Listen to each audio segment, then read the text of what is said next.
Le camp était quelque chose de si amusant pour Dorcas. Les animateurs racontaient des histoires de la Bible, apprenaient aux enfants de nouveaux chants et faisaient faire des travaux manuels.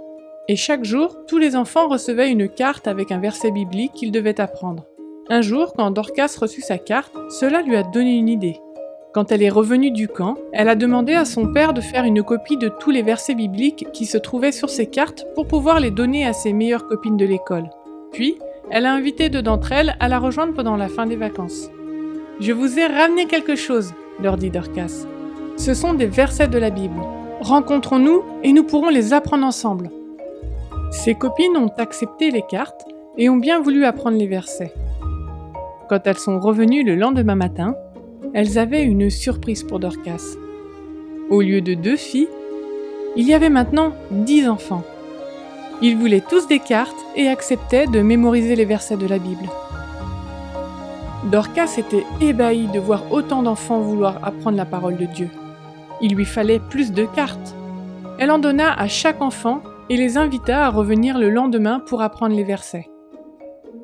Chaque jour, plus d'enfants arrivaient le matin pour réciter les versets et recevoir une autre carte.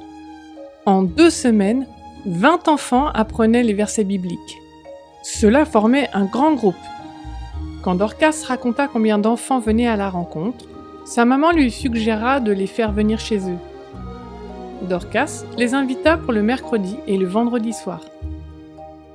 Les 20 enfants étaient bien là et avaient invité d'autres copains. Ils ont chanté des chants, écouté une histoire biblique et fait les mêmes travaux manuels que Dorcas avait appris au camp d'été. Et le groupe grandissait. Bientôt, ils étaient trop nombreux pour se réunir dans la maison de Dorcas, alors ils se sont retrouvés à l'extérieur. 6 mois après que Dorcas ait invité ses copines, environ 50 enfants et même certains de leurs parents venaient aux réunions du mercredi et du vendredi. Puis presque 100 ont assisté au culte du sabbat.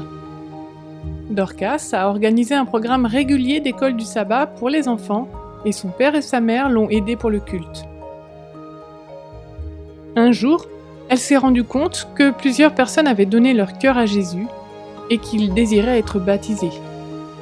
Quelle bonne nouvelle c'était là! Parce que Dorcas a laissé Dieu la guider, une toute nouvelle église a été implantée dans son village en Papouasie-Nouvelle-Guinée. Nous pouvons faire de grandes choses pour Dieu si nous suivons les idées que Jésus nous donne. Priez pour les enfants qui, comme Dorcas, aident les autres à aller à Jésus.